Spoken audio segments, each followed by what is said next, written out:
What We Pretend We Can't See by Gyzym. Chapter 11. Over the next 3 weeks, Harry gets used to it. What a lie! He's not even able to convince himself that it's true in his bleakest moments, the ones where he needs it the most. He doesn't get used to it. How could a person get used to it? Harry wakes up every morning and stares up at the ceiling and marvels that people walk around every day being in love, and there aren't more folk just dropping dead on the street of it, the way he feels like he's going to about a third of the time. It's unimaginable. It's insane. Carrying around this many feelings in your chest for someone else. Harry barely has room for his own most of the time. Thinks maybe he's just not properly equipped, and then he decides that that doesn't matter. Because it's happening anyways. He's stuck with it, and it's not the most underprepared he's ever been for a situation. Probably. He fought Voldemort when he was 11. That's probably true. It doesn't feel true. It feels like Harry's standing on a long, thin pane of glass, watching the tiniest crack creak its way slowly towards him, ready to shatter at any moment. In a good way, sort of, and also very decidedly not. Harry's trying not to think about it, but for the first time in his storied career of shutting things away in the back of his mind until he feels prepared to deal with them, he's not having very much success. He keeps catching himself thinking of Draco without even realizing it, which, aside from being inconvenient, is also really bloody embarrassing. He's not paying attention in meetings. Seamus nudged him at a crime scene one afternoon to say something seemed different, and was he finally getting laid? It's horrifying. Living with Draco, incidentally, is not helping with Harry's little problem. He sort of thought maybe it might at the beginning of the 3rd day, after he left a mess in the kitchen the night before, but in the end he and Draco had about half of a screaming row before Harry abruptly said, "You know what? Fuck this, I'll just clean it up." And Draco blinked and then said, "Oh, what? That's it? Suddenly you're Mr. Agreeable?" After that, the whole thing descended into, well, still a screaming row, but sort of a playful one. Harry feels a little queasy even thinking about it. Well, queasy might not be the right word. The correct ones do actually make him feel like he's going to hurl, though he's sticking with the vocabulary he's got. Every day it's something else. Every day Harry tells himself that he's hit capacity and found the ceiling, and from here on in his feelings will shrink, not grow, and every day he's wrong. Draco does or says the stupidest little things, just these inconsequential nothings, the way he stirs his coffee. It doesn't make any sense, and Harry feels the already unbearable pressure of the whole thing ratchet up another level.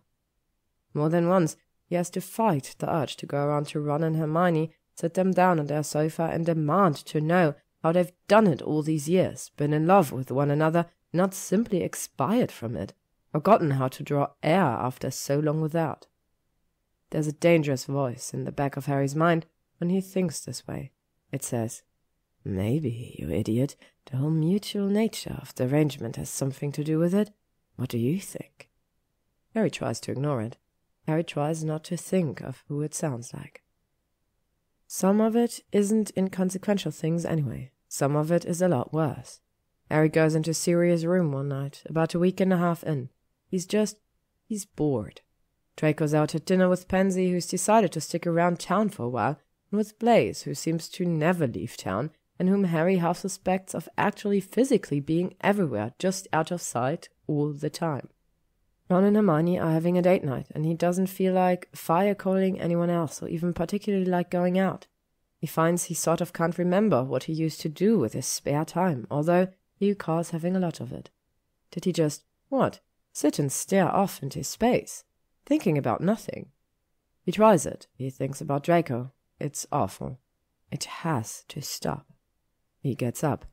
He doesn't even really mean to open Sirius's door. He's just sort of poking around, looking at stuff. There are a lot of rooms in Grimmauld Place, because it's bigger on the inside than it looks from the outside. And though Harry had left a lot of them sitting empty when this was his house, Draco's done something with all of them. Even the ones that don't have a specific purpose have fascinating things inside them. All these magical artifacts that Draco's collected but hasn't yet put out in the museum, or only puts out in the museum on specific days, based on some insane system he's always telling Harry about that Harry never pays attention to. It's weird stuff he's collected, too. Everything from cursed toucan sculptures to frankly unsettling amount of information about ancient wizarding bathroom practices. It's wild. And Harry just wants to see what's behind Sirius' door is all. He knows what used to be there. He wants to see what Draco's done with it. He's not expecting it to look exactly the way it was the last time he saw it, minus the layer of dust and grime. It's clean but otherwise unchanged. Sirius posters on the wall and his bedspread hanging a little loose, and Harry leans back against the doorframe without realizing he's doing it, slides down to sit on the floor. He didn't think, he doesn't know, it doesn't make any sense that Draco would have kept this. Draco, who never even knew Sirius. Draco, who'd have no way to know this was his room once. Harry's eyes burn looking at it. He thinks that maybe his father sat right there on that bed with Sirius and played fucking exploding Snap or something when they were just boys. He thunks his head against the doorframe a few times. Not hard, just enough to ground him, maybe. Enough to keep him still. He doesn't want to be here, but he can't bring himself to go, and so he just sits quiet for a long time. Eventually Draco comes home. Harry hears his steps on the stairs and sighs. He should move, but he doesn't. He just sits and waits, and after a few minutes, Draco finds him. Draco sighs too, a messy exhale that sounds loud in the quiet room. "Ah, brooding, I see. Here I thought perhaps you were doing something productive with your time." He doesn't even have the heart to snipe with Draco right now, so he just says, "No." And then, after a beat, "This was Sirius' room when he was a kid." "I know that, you great pillock," Draco says, and before Harry can ask him how, he walks over to a bookshelf and pulls out a thin volume, tosses it at Harry. "This kind of cleared it up for me." Harry stares down at it, a thick, angry knot at the back of his throat. It's a black notebook, leather-bound, but someone has painstakingly carved the words, "Property of Sirius Black. Do not open. This means you, Mom," into the cover. He flips it open, not sure what he's expecting to find, and lets out a little sigh of relief, disappointment, when he realizes all pages are blank. "Flip to the end," Draco says, from much closer than Harry expects. He looks up and Draco's sitting on the floor too, legs crossed, leaning back against the other side of the doorframe. His eyes are bright, searching in the semi-darkness, the only light in the room pouring in from the hallway behind him. Harry flips to the end. There, on the last page, in serious looping, messy handwriting, are the words, "Ha! Fooled ya! S.B." Harry chokes on his breath a little, but Draco's good enough not to call him on it. "I tried to change this room once, you know," Draco says, conversational. "When I first moved in. He had very comprehensive taste, I'll grant you, but I thought the space might be better served with some new decor." He shakes his head, expression going wry. "When I came back in the next morning, everything was exactly the same as before I'd started. It was as if I'd never done any work at all. After that, I decided it was better to leave well enough alone. The house obviously wanted to keep this room the way it was." "Why?" Harry says. His voice cracks on it, but he doesn't understand, not at all. Sirius was horrible to this house, came back and gave it hope only to leave it again, to sit cold and unloved and alone. This house should be angry at Sirius, the way Harry is sometimes, even though it's silly and not fair, and he knows Sirius did the best he could with the rough hand he'd been dealt. Even though it was a long time ago. This house has more reason to be angry at Sirius than Harry does, and yet here they sit, in this piece of him that it has preserved, that will maybe, Harry thinks, be like one's window at the Burrow, and stay this way for the next 100 years, until this is just a room that nobody knows looks like Sirius, even though it still does. "Perhaps it wanted to remember," Draco says, considering after a moment. "Or perhaps, and stay with me on this theory, Harry, the boggart I found in here when I first cleaned it was just the tip of a hideous boggart iceberg, and in fact, what we are seeing now is something entirely new to the way of magic. The horrific illusion of many boggarts fused together. Boggart King, if you will." Harry can't help it. His eyes slide, almost against his will, away from the rest of the room to focus wholly on Draco. Exacerbated, terribly, hopelessly fond, he says, "I knew I shouldn't have told you about Red Kings." "You are so wrong," Draco says. "You should be telling everyone about Red Kings. You're an Auror. It's your public duty.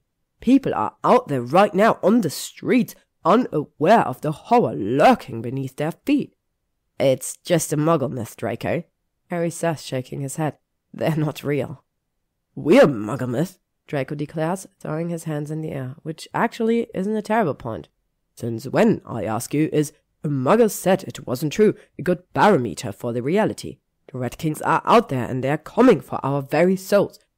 They're coming for yours first, by the way, because your blasé attitude towards their very existence has offended them."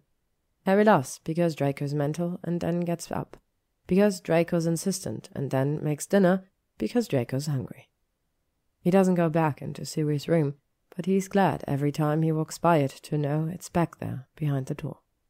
Of course, he also only barely resists the urge to throw Draco against the wall and kiss him with furious, desperate passion as they walk down the stairs that night, so he's not sure if it's a good experience or not, overall. There are rougher things, too. One afternoon, Harry comes in and finds Pansy and bloody Narcissum Malfoy taking tea in the drawing room, and, in one of the less proud moments of his life, says, "I have to go, there's been a murder," and walks straight back out of the house. Draco laughs himself nearly sick about the whole thing later, and Harry sits in slightly sheepish acceptance of this, pretending he doesn't notice the way Draco's hands are shaking a little. Pretending he doesn't know why Draco's mother is in town for the night, staying over at Malfoy Manor when Draco's made it perfectly clear 12 times that she never sets foot on English soil anymore when she can help it. Draco's scared. It wears in his face, the set of his jaw when he thinks Harry's not looking, the uncomfortable little half-jokes he keeps making to the museum guests about being murdered in his bed. Harry thinks that Draco probably thinks he's doing a pretty good job of hiding it, but he's really not, and it keeps Harry up some nights, tossing between his fresh, clean-smelling sheets, his helplessness in the face of that the way there's only so much he can do. Draco won't even get close to the topic anyway, changes the subject abruptly every time Harry brings it up, so Harry doesn't bring it up. He just sets trip jinxes on all the windows and alarm spells on all the doors, and every night he goes floor to floor and checks that there are no holes in the walls. "I did all this stuff before, you know," Draco says every night, but he doesn't ever insist on taking over, and Harry always thinks he seems a little easier about it all by the time he's done. They're working the case too. Harry's given up all pretense of running a professional investigation and showed Draco all their files, because he's better at research and honestly maybe at Auroring in general than Harry, though Harry tries not to acknowledge that grim possibility most of the time. He lets it slip to Ron that he's done so by accident at dinner one night and is immediately horrified, but then Hermione says, "Oh, thank God, I've done so much research already. When can we all meet and go over it all?" They all have dinner at Grimmauld Place about 2 weeks after the night of the attacks. Harry cooks because Draco says he should, and it ends up being a really nice night, though they don't get all that much done. Hermione and Draco get along well, and Draco and Ron have several perfectly civil conversations, and Harry thinks he keeps his feelings for Draco under wraps pretty well, all things considered. He catches himself when he's staring and stops. He doesn't say anything weird. It goes fine. After dessert, they have drinks in the sitting room, go over a little bit of the casework, and agree to meet up again the following week to go over the rest, since they're all overly full and a little tipsy, except for Hermione. Then Hermione says she and Ron have to go home, and they had a lovely evening, and they'll just take the flu, and would Harry mind coming through for a minute to say hello to Rose? Harry looks at Draco, who raises one eyebrow, picks up his current book from the coffee table, and draws, "By all means, Potter, don't let me stop you." So Harry shrugs and steps through the fire after them. He remembers that Rose is at Molly's, not even here to say hello too. At the same moment, Hermione pinches the bridge of her nose and wails, "Harry, oh my God!" "Sweet Merlin's saggy trousers, it was horrible," Ron says, grasping a chair for support. "I feel like I've seen inside of you. both of you, like your insides. That's how unclean I feel right now. Harry says, badly startled. What are you talking about? What are we talking about? Hermione repeats shrill. What are we talking about, Harry? Oh, look, mate, Ron says and grimaces. If you Malfoy are having bedroom problems. What? Harry says, a stricken whisper, and then at a volume that's more of a shout. What? As it turns out, Ron and Hermione have basically thought he was having sex with Malfoy this entire time. It's a pretty horrifying revelation, apparently all around. What you mean you're not sleeping with him? Ron demands, crossing his arms over his chest. Then he grimaces. Oh, ew, hold on. Do you mean the thing tonight with the con? Hermione grunts. Oh my god, that was bad enough when I thought it was intentional. Harry, how can you possibly not be sleeping with him? It's not even sexual tension. The con thing alone was borderline pornographic. Harry tries to think of what they're even talking about. He does have a glazed, soft-edged memory of Draco eating a piece of corn on the cob, which, yes, fine, did perhaps engender some less than wholesome thoughts on Harry's part, but they were just thoughts. Ron and Hermione shouldn't be able to see his thoughts. When he says as much, Ron gives him a faintly disgusted look. Mate, everyone could see your thoughts, he said, shaking his head. From space they could see them, yours and his. How about the thing with the sauce on his face, Miney? Hermione makes a pained sound and picks up the edge of a blanket. Leaning over into Ron's space, and in truly terrible impression of Draco's voice, she says, Oh, Potter, you've got a little spot, as she rubs the blanket in what is clearly supposed to be a sensual manner all over Ron's cheek. Harry knows what moment they're talking about, and they're obviously both insane. Draco only kind of dabbed him a little with the napkin for a second, and Harry definitely was not wearing whatever truly appalling expression is on Ron's face right now. Please stop, says Harry in a small voice. You're scarring me. Well, how do you think we feel? Ron says, throwing his hands in the air. Look, okay, I genuinely cannot believe I'm saying this. It hurts me to say this, but Harry, please, for the sake of decency, for the sake of my eyeballs, just do the deed, mate. Just have at him. This has gone on long enough. What do you mean? Harry says, a note of real hysteria in his voice. How can you guys be? You're talking like I only realized I had. He stops while he spits the next word like it's a disease. Feelings for him or whatever, like 2 weeks ago. There's dead silence for a long moment, then. Oh, Harry, Hermione says, her hand flying to her mouth. What? What? Ron says, sounding badly rattled. He throws a panicky look at Hermione, who returns it. What? We thought you just didn't want to tell us, and you could blame your mean it's Malfoy. Harry, Hermione says, and it's almost a wail. I've known since 6th year. What do you mean you only figured it out 2 weeks ago? That's 6th year, Harry repeats. He maybe yells it a little. 6th year? Well... Hermione wrings her hands, her face a picture of mortified horror. You were so obsessed, and at first I thought, well, but he's always been a little obsessed with Malfoy, you know. Only then I got thinking about that, and it all made a lot more sense if you had a bit of a crush, or... Her voice wavers, probably at the expression on Harry's face. Or something. We talked about this, Ron says in the tone of someone having found a secret tunnel out of a collapsing mine.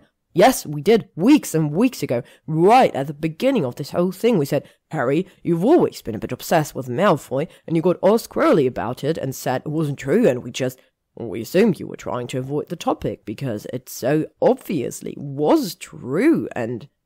Ron looks at Harry and pairs a little. Merlin, you really did think it wasn't, didn't you? 6 year? Harry says again, because that can't be right. We hadn't had a crush on Draco, on Malfoy back then in high school. He knew where Malfoy was most of the time and agonized for hours about what he might be up to, and spent many perfectly happy afternoons zoning out in class, imagining defeating him in Quidditch, or punching him, or playing some trick on him just to see the look on his face. Oh my God, says Harry, horror-struck, to the floor. If it helps, I didn't figure it out until you sent him that wand, Ron says, a little faint. Only then, 6 months you talked about it, Harry. Do you think he even got the wand? He probably did and just didn't answer me. What a stupid kid. Do you think Malfoy is a stupid kid, Ron? It was every day. Harry says. He supposes, now that he considers it, that he had thought about the whole thing with the wand an awful lot for a while. 2 weeks ago means you didn't even know for... Hermione says, shaking her head at him in disbelief. I mean, the pub night. The hospital. Can we all just stop? Harry says too loud, talking about all the stupid ways I didn't notice that I was bloody in love with him for a second. Please, just 1 fucking minute of peace. There's another ringing silence. Eventually, quietly, Ron says, Well, mate. Harry swallows. Yeah. Hermione says, equally hushed, I've never heard you say that about anybody before. Not even Ginny. That's... Wow. Well, hooray! Harry spits, too freaked out to filter it and not caring much. One thing tonight that I knew before you two did. At least it's a big one. Silence again. This time it's heavy, weighted, but Harry cannot find it in himself to give a single fuck. He's too... Whatever the word for it is, when your 2 best friends in the world tell you they've known about your secret, embarrassing, horrible feelings for Draco Malfoy since 1996. He's too... that to care right now. Eventually, though, it does get to him and he snaps. Would you please just stop? Stop looking at me like that. It doesn't mean anything anyways. Harry, Hermione says, cautious. I think it means kind of a lot. No, it doesn't, Harry snarls, like if he says it harshly enough, that will make it true. It doesn't, it's just a phase or something. It can't matter, he's not, we couldn't, and anyway, it's not like he feels the same way. I wish I didn't know this, Ron says with a little shudder, but mate, I'm pretty sure he does. Hermione hedges when Harry whips his head up to stare at Ron.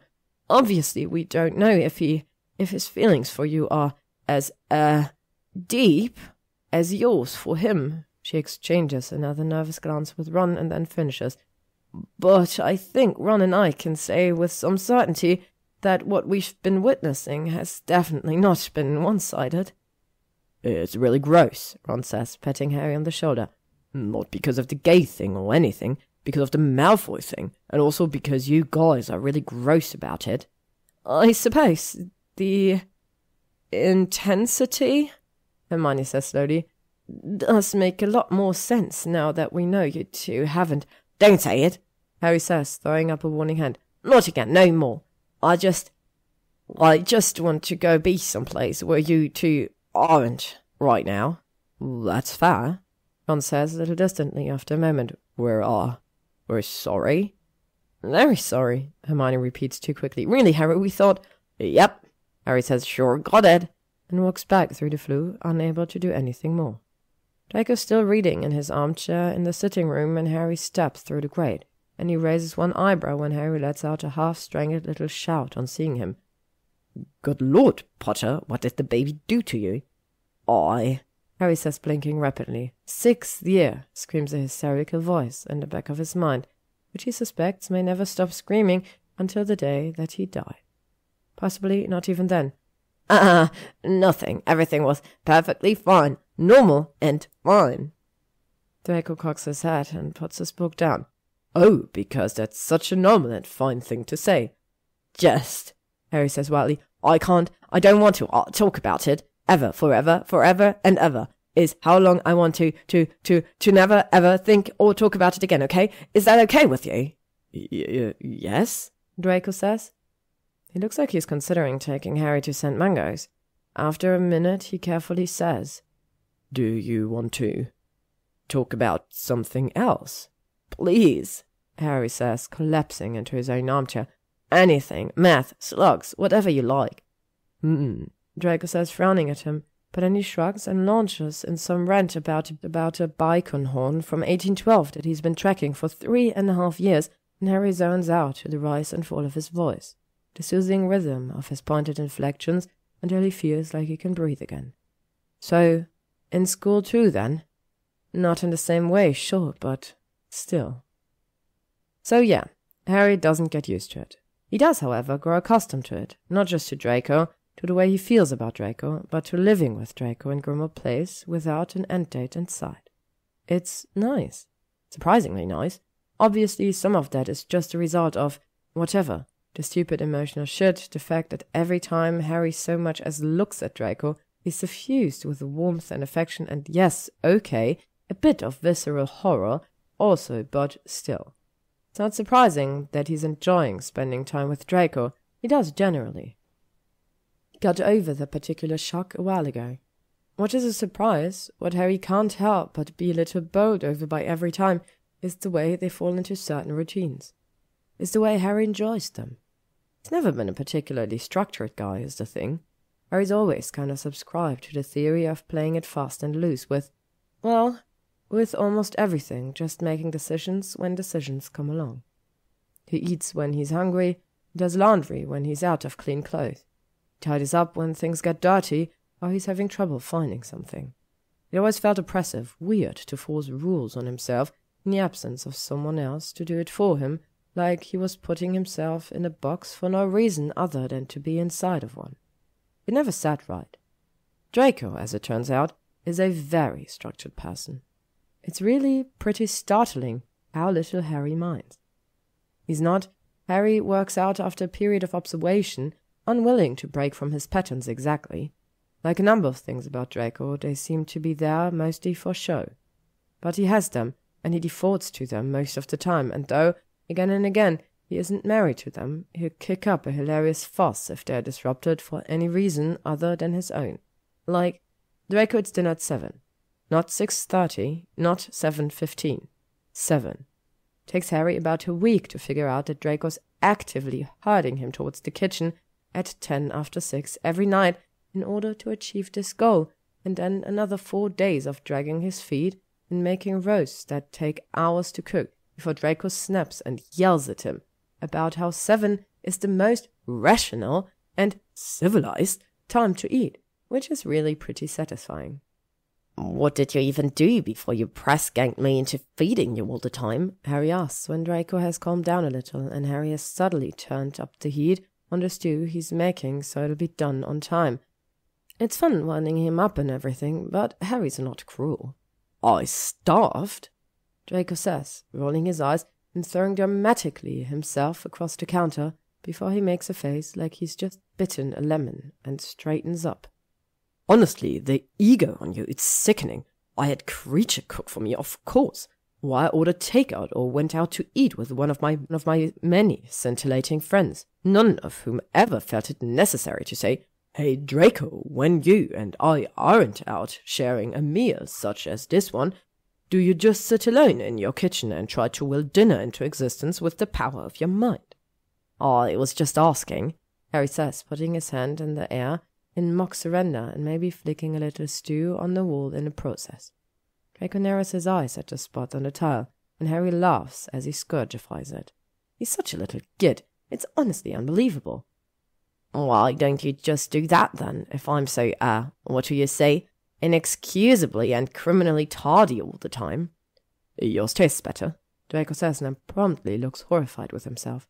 He grabs a handful of nearby spinach salad and throws it at Harry, yelping. You tricked me into saying that. I'll never admit it on record. Expunge it from your memory. Burn the evidence. Harry laughs and flicks carrot peels at him and laughs some more, then realizes Draco has gotten some salad in the stew and dinner's late after all. But after that, he goes to the kitchen at 6 all on his own, except on those nights Draco arbitrarily decides that they're going out. It's weird, but Harry thinks that he likes it, actually. The reliable sameness. It's not a rule or a box. It's a fence post. It's something to construct the rest of his day around, or the mornings. Draco gets up at the same time every day, showers at the same time every day, sits and reads the paper in the sitting room at the same time every day. He changes it up from there, and Harry has the sneaking suspicion that maybe he didn't used to eat breakfast at all, because he doesn't seem to care what time that happens. But in those first 3 things, he never wavers. It's earlier than Harry used to get up, but he finds himself waking to the sound of water rushing through the pipe in the wall behind his bed when Draco gets into the shower, and then he's thinking about Draco in the shower, so he can't go back to sleep. One way or another, he always ends up having one himself and then meeting Draco in the sitting room. Draco's usually read most of the prophet by the time Harry drops down into his chair, toweling his hair dry and yawning a little, and he tells Harry what's worth knowing, since Harry still won't read the paper and doesn't ever intend to either. It's helpful Harry never realized how many conversations he couldn't follow at work were actually just people talking about what was in the morning's prophet. Now he even joins in sometimes, although generally he gets weird looks when he does. Harry can't get used to being in love with Draco, but it's almost impossible not to become familiar with his various idiosyncrasies and patterns. The little ways in which he seems determined to shape the world around him. They make sense to Harry, even though they shouldn't. Even though the fact that they do go against a lot of things he's always thought were true about himself, they resonate for him, work for him, in a way his own habits have never really done. He's trying not to worry about that. He's trying not to think that maybe he's never known himself very well at all. Anyway, that's why when he comes downstairs to an empty sitting room on a Saturday morning and the end of their 3rd week, he knows something is wrong. "Draco!" Harry calls, pulling his towel away from his head and hurrying down the stairs. It's probably nothing. Draco's probably just answering the door or something. The museum's not open until 10, and it's only 8:30, but someone's probably early or something. This churning feeling in his gut is probably nothing. "Draco, are you down here?" "Kitchen," Draco calls in a horribly strangled voice. Harry drops his towel and runs. Draco's standing in the middle of the room, his back to the stove. Harry's briefly so relieved to see him standing there perfectly fine, not at one point or bleeding again from the now thin and silvery scar under his right eye, that he doesn't notice what he's looking at. Then he sees that Draco's hands are clenching and releasing at his side, and already dreading it, follows his eyeline. Beetles, hundreds and hundreds of beetles, are spelling out the words, "Get out!" in 2-foot letters across the window above the kitchen sink. "What the fuck?" Harry says, staring at them. He's never had much of a problem with bugs, but this is disgusting, and in his kitchen, in Draco's kitchen, Harry hastily corrects himself, but still. There is also the disturbing little message to consider, and he grimaces at the whole mess of it, furious but also confused. Who even takes the time to do something like this? It's like something out of a bad Muggle horror movie. What purpose does it serve? It's not even that intimidating, really just weird. Well, unless you're afraid of bugs, I suppose. Ron probably hated it. He casts a sidelong look at Draco, expecting him to roll his eyes and say something in that dry, exacerbated voice he gets when he's in the mood to feel superior to Harry, which is most of the time. What he's not expecting is for Draco's face to be white as a sheet, which is stupid, Harry realizes, because Draco's museum owner, a private citizen and not an Auror. Those school breaks he spent sharing house room with Voldemort aside, he's probably never, just for example, seen an expletive scrawled out across a corpse in blood or played a rousing game of worst murder over a few drinks at the pub. He's a regular person, for a given definition of the word. He must be terrified. Harry turns quickly, steps in between him and the window. "Whoa, Draco, hold on," he says, and he puts his hand on Draco's shoulder, because they did this once before, didn't they? The night of the attack, when Draco curled into him and gasped for breath. Harry trusted his instincts, and they were right. And that's all he's doing now. It's the same thing. He knows what that look on Draco's face means, and he wants to help, but Draco must not want his help. It's strange, though, because just for a second he leans in, the full weight of him pressing against Harry's hands, their face closed. And Harry draws in a deep breath, and Draco rips himself away from Harry's touch like it's burned him, his eyes snapping from distant and fearful to furious heart. Disgusted, Harry registers, feeling the hit like a physical blow. "Don't touch me!" Draco spits, and then, sneering at, "Fucking hell, Potter, you really can't help yourself, can you? The second you have an opportunity to be the big hero, you just come charging on in. regardless of whether or not one actually wants you to. Harry says, startled and stung, reeling.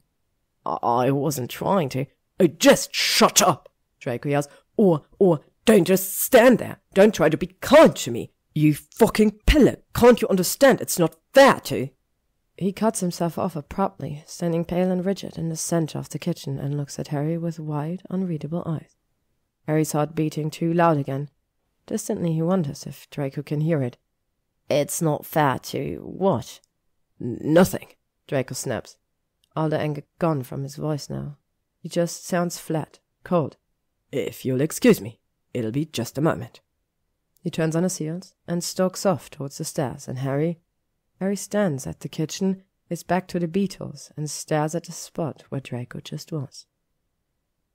It's not that Harry hasn't thought about what Hermione and Ron said last week, that it isn't one-sided, this thing between Draco and him. He's thought about it a lot, in fact. He's lost hours to thinking about it, to watching Draco out of the corner of his eyes and wondering, what if? There have even been moments he let himself think that maybe his friends were right and Draco might, well, like him or something, a little. Harry's never let himself think for even a moment that Draco might love him. He's not an idiot, and he knows too well the power of love, how it's strong beyond measure and burned into your very bones and never quite there when you want it to be somehow. But he thought, just maybe, well, it doesn't matter what he thought.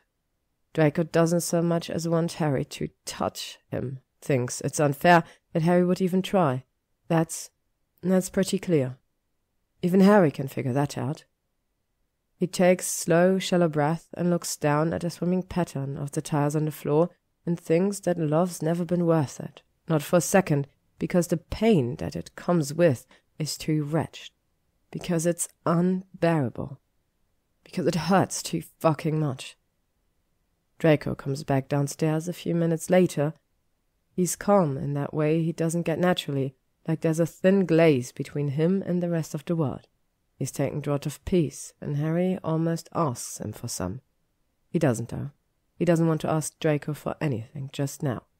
I apologize, Draco says. The worst thing about it is how easily it falls out of his mouth. Wresting an apology out of Draco is typically a Herculean task, involving days of coordinated effort and a committed wearing-down campaign. Getting one unprompted like this doesn't just feel cheap. It stings. I was overwrought. No one enjoys being systematically driven from their own house. Sure, Harry says to the floor. If Ron and Hermione are right, he's been making a hideous, embarrassing ass of himself for weeks, mooning after Draco so obviously that it can be seen from space. So he's sure as hell not going to show Draco his face right now. Makes sense. Draco makes a little sound, this huffing breath of some emotion that Harry could probably identify if he'd just look up, but he doesn't. He can't, and after a second, Draco shoves past him hard, knocking their shoulders together as he steps up to the sink. Harry risks turning to look at the line of his back. It's as bitter and harsh as the taste in Harry's mouth, but he stays quiet, carefully, a step away, while Draco pulls a little jar out of his pocket and knocks one of the beetles inside with the tip of his wand. Draco turns, and his face is cold with fury, even through the glaze of the potion. Without looking at Harry, he says tightly, I think it's about time we called in some bloody reinforcements.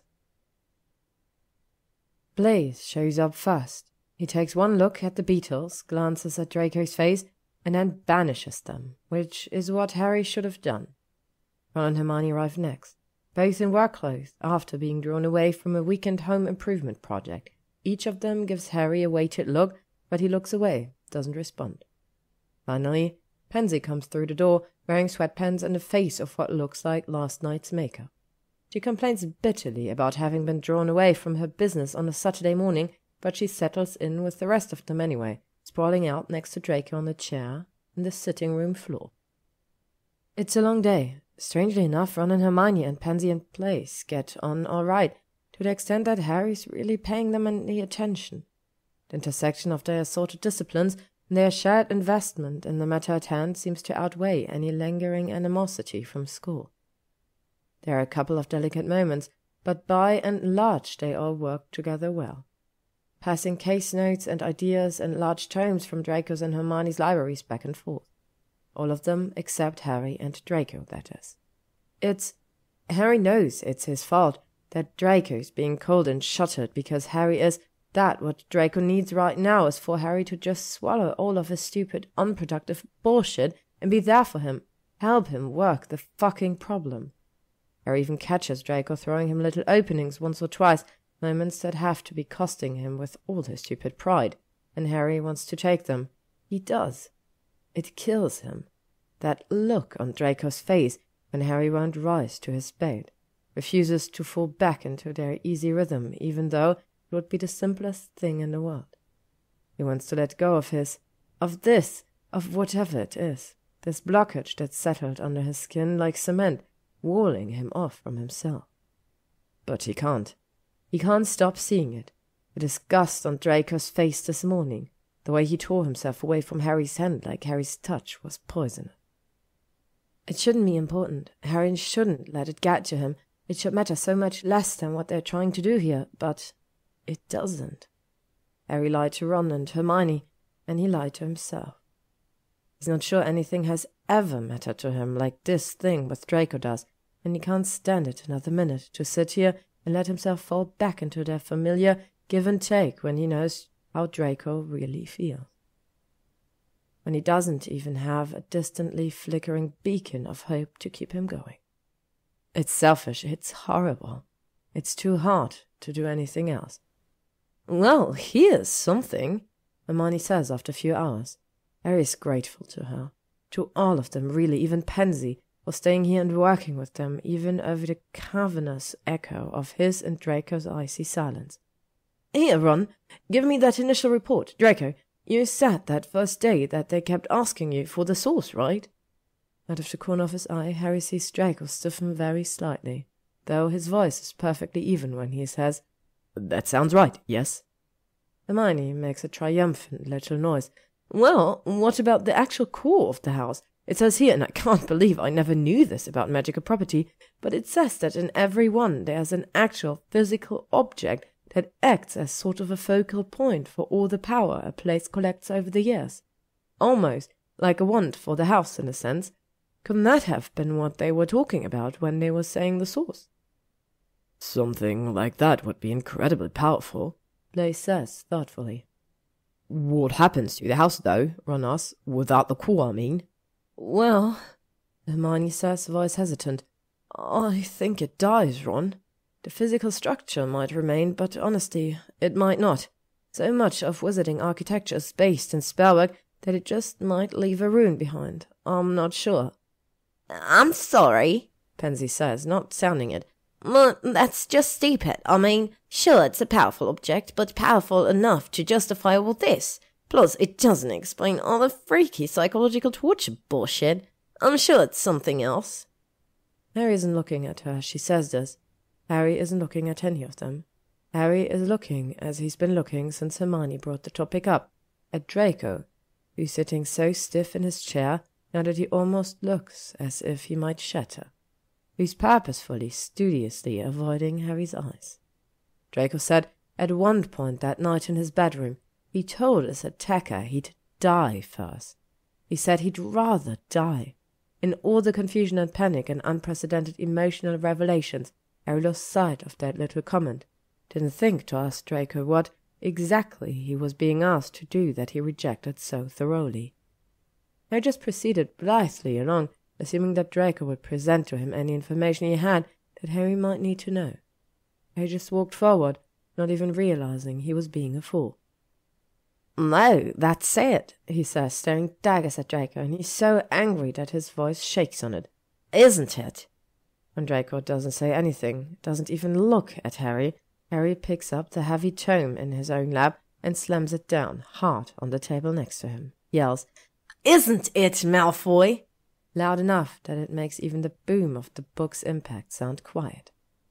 A muscle in Draco's jaw twitches, but he still doesn't open his goddamn mouth. Ron says hastily. Hermione, don't we have that thing? How long have you known? Harry demands, ignoring Ron entirely. When'd you work it out, Draco? I know it was before the second attack. You were telling them you wouldn't give it up to them, weren't you? You were telling them to kill you, that you'd rather die than give it up. Draco's eyes flicked guiltily to Harry's face for a second, but he looks away just as quickly, and Harry's voice rises again, not even intentionally, as he repeats, How long? For a hanging second, Harry thinks Draco still isn't going to say anything, but then he lifts his head. His eyes are cold, his lip is curled.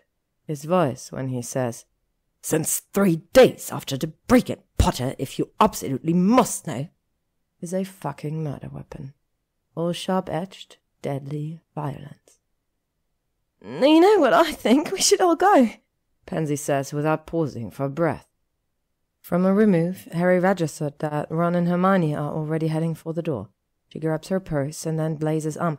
Come on, Blaze. You can't just stay and watch somebody else's row. It's voyeuristic and very gauche. But, Blaze says. Now, Pansy says, throwing an urgent glance at the way Harry and Draco are glaring at each other, and Blaze relents and lets himself be pulled upright. When they get to the door, she pauses just long enough to say, Don't kill each other, please. It'd be such a horrible bother. Before she vanishes around the corner. Harry should say a lot of things. He should say that Draco is a conniving little snake who's been lying to him for 2 months. He should say that Draco's stupid, selfish secrecy fetish has wasted the Aurors department's time and money.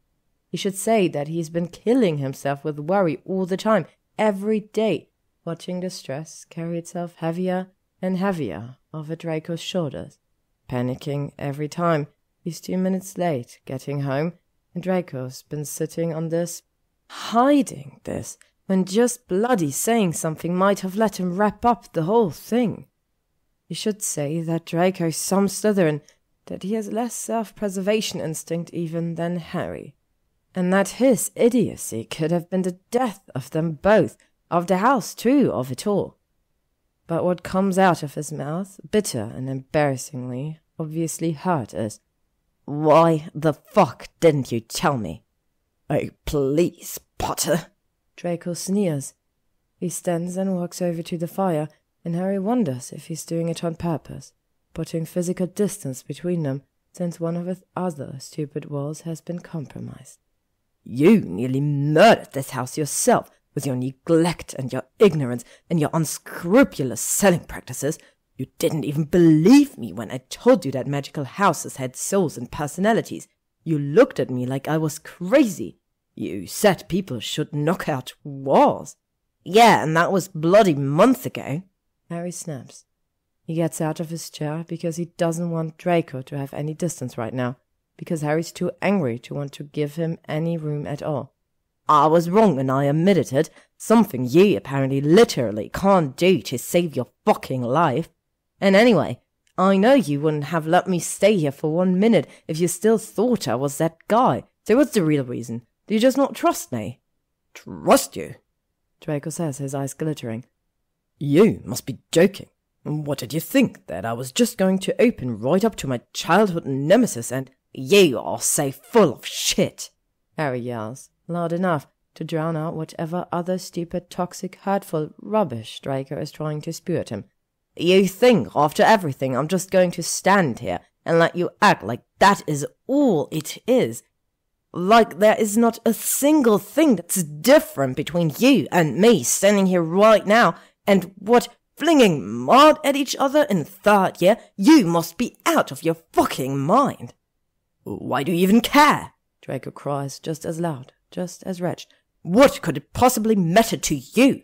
Why do you give a single bloody fuck about whether I or not I trust you? Because I'm in love with you, you stupid git, Harry shouts. He never has been very good at holding back his emotions in crunch time. Still, it's not what he expected. Harry thought, when he thought about it at all, that if he ever did tell Draco this particular truth, it would be one of those things he'd have to force out, that he'd need to pry it loose with too much fire whiskey and grit his teeth around the words as he said them. Instead, it slips out of him without so much as a moment's hesitation, furious and defiant, and so honest that Harry's teeth hurt, that Harry has to cross his arms over his chest to try to protect himself from the havoc he knows he's just caused. Draco stares at him, mouth hanging open, for it has to be the longest moment of Harry's life. Then he laughs. It's not... Harry doesn't imagine he knows what all of Draco's real laughs sound like, secretive, withholding bastard that he is, but he knows beyond a shadow of doubt that this isn't one of them. It's brief and barked, sounds as forced out of Draco's mouth as Harry thought his own admission would have to be, and doesn't make it hurt any less somehow. "No," Draco says. "You're not." "Yes, I am," Harry snaps, because he might as well now, and because Draco is above everything else so bloody annoying that Harry can't quite help himself. "I'd think I might know a little better than you." Draco actually rolls his eyes at him, though his face has gone very pale. "Oh, prove it, Potter," he says, sneering. "Except, wait, you can't, because it isn't." Harry never gets to find out what it isn't. With a snarling noise from low in his throat, he slams Draco up against the wall and kisses him. He's expecting hesitation, but Draco kisses back with an immediacy that startles Harry a little. His hands are on Harry's hair so quickly that Harry thinks he must have been lifting them, reaching for him, while they were still moving towards the wall, and that's... Harry can't think about what that is right now, because he's thinking about this. Draco warm and fierce under his hands, his mouth. His kiss is as intense and unrelenting as the rest of his stupid fucking personality, and Harry breathes it in with his whole body, moving to wrap an arm around Draco's waist, draw him in. He spreads his hand against Draco's back. Draco drags him down for better angle with his too tight grip in Harry's hair, and it's so good that Harry feels something within himself fracture spectacularly, a rain of shatterglass shivering down his spine. He wants to throw Draco to the ground and to the chair, to lay hands on him and press the truth out of his stupid confession into the hollow of his bone. But then Draco's shoving him back and away, shoving him hard enough that Harry stumbles a little in getting clear of him. Reeling, he meets Draco's eyes and nearly stumbles again at what he sees in them. The panic and disbelief and rage. Harry's own anger bled away into the consuming friction of their kiss, and he sees the curl to Draco's lip, the trembling clench to his hands, and is sorry and humiliated and afraid, most of all. "You arrogant bastard," Draco says. His voice is pitched higher than usual, breathy in that way that makes Harry nervous for him. Not that Harry can say as much just now. "What gives you the right to do that? What makes you think you can just come here to my home and take whatever you like? Did you honestly imagine you could just say that? Like it doesn't matter, like it's okay to just declare willy-nilly when it's supposed to mean something real?" "It does mean something real," Harry says. His voice is a low rasp, unfamiliar to his own ears. It's real to me, anyway." Draco glares at him, and now that Harry's not wrapped up in his own shit, he can see that it's the same way Draco's been glaring at him all day. Angry, sure, but more frightened than anything else. It's a punch to the fucking throat. That Harry can still feel the ghostly sensation of Draco's lips on his when he's put that expression on Draco's face. And kissing Harry is what that expression is even about. "I had everything the way that I liked it," Draco says, and his voice is so ragged and wounded that Harry sways a little, leans away. Do you understand? I worked so hard, Harry. I told myself that if I just kept my head down and kept trying, that eventually I would have what I wanted. And I did. I was happy. I had my work and my friends and my house, and I never wanted for anything. I told myself I could do it, and did it, and it was perfect, and you had to show up and ruin it. didn't you? Because that's just what you do. Because you can't fucking help yourself. I'm sorry, Harry whispered. He is. He's so sorry. He doubts there are words for it in any language. He's so sorry he could fall to the floor. Take it back, then, Draco demands. Take it back right now, and we can forget it, and solve the bloody case, and go back to just take it back, all right? I'm sorry, Harry says again, because he can't, however much he might want to. There's a beat of fraught silence, and then Draco says, I have to go. But, Harry says, it's your... I have to go, Draco repeats, grabbing a handful of flue powder and tossing it at the fireplace. Keep an eye on the house, or don't. What do I care, anyway? What does any of it matter, after all? He steps into the flames and shouts, Parkinson Estate! Vanishing in a whirl of the fire. Harry stands in front of the empty grate for a long, long time. Eventually, he moves to the wet bar, and spends the rest of the day and much of the evening getting well and truly sauced. It's not a healthy coping strategy. Harry knows this even as he does it. It's not a well-adjusted adult thing to do. But fuck, if he doesn't have to do something, and the burn of the fire whiskey on his lips and in his throat is the closest he can come to wiping clean the taste and shape of Draco's mouth against his own. He shouldn't have. He went about it wrong. He's impulsive and reckless, and he never thinks anything through. In all this time he's been agonizing about Draco, he didn't stop to consider what a guarded, prickly person he is, how poorly he reacts to surprise. Harry should have played it any other way, instead of working Draco up into a frothing rage all day, and then just dropping that on him cold, no warning, in the middle of a fight. He didn't mean to do it, but that doesn't make it any better. He didn't mean to, but that doesn't make it right. He tries to be angry with Draco for a while, around 7 when he doesn't come back for dinner, but he can't hold on to the emotion for more than a moment or two. Draco doesn't owe Harry his love. Draco doesn't owe Harry anything, except, well, probably the truth of what the thieves were after would have been the least he could do in the circumstances, but even that anger rings hollow and cold.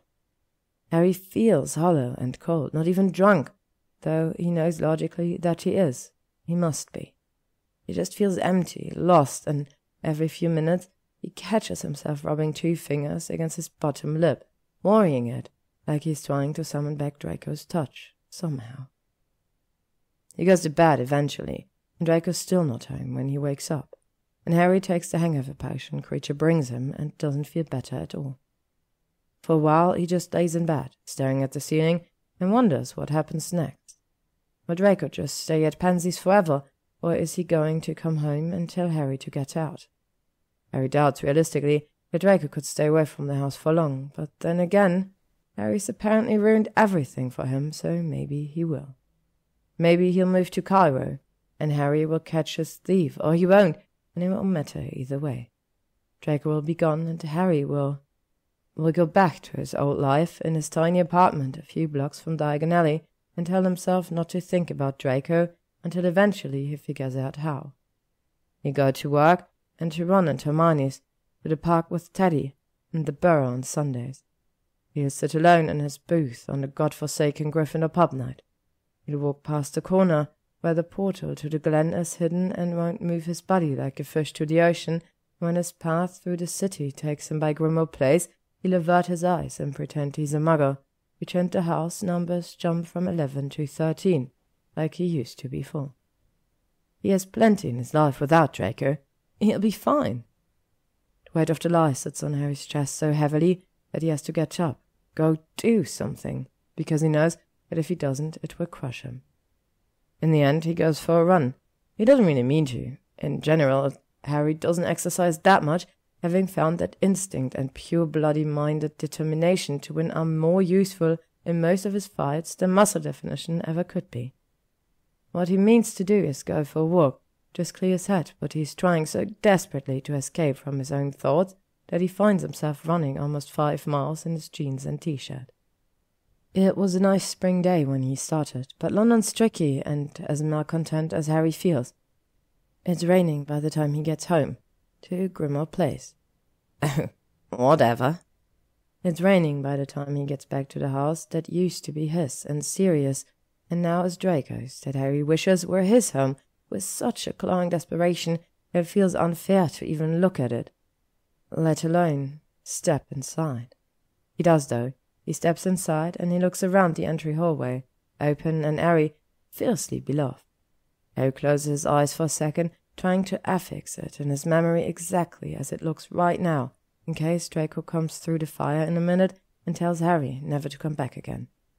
He'd do it with Draco too, if he could, if Draco were here, if Harry thought Draco would even let him look long enough to manage it right now. He sighs. He goes down to the storeroom. He lets a hand rest slightly on the head of letters and thinks of Draco saying, "I had everything the way I liked it." Harry thinks that maybe he understands a little. That maybe he'd be angry too if he had a place like this, a life like this, and someone as wrong-footed and bumbling as Harry stumbled in and started knocking things over. He takes some food upstairs to cook breakfast, lays it out on the counter. His favorite chef's knife is missing from the block next to the range, and Harry looks around for it, checks the sink and few of the drawers before. He feels it sinking, pain, white-hot, screamed surrender, into the space just beneath his ribcage from behind. To be continued. Thank you for listening to What We Pretend We Can't See by Gyzym. If you would like to stay up to date on upcoming chapters and stories, you can follow me on YouTube, Spotify, or AO3.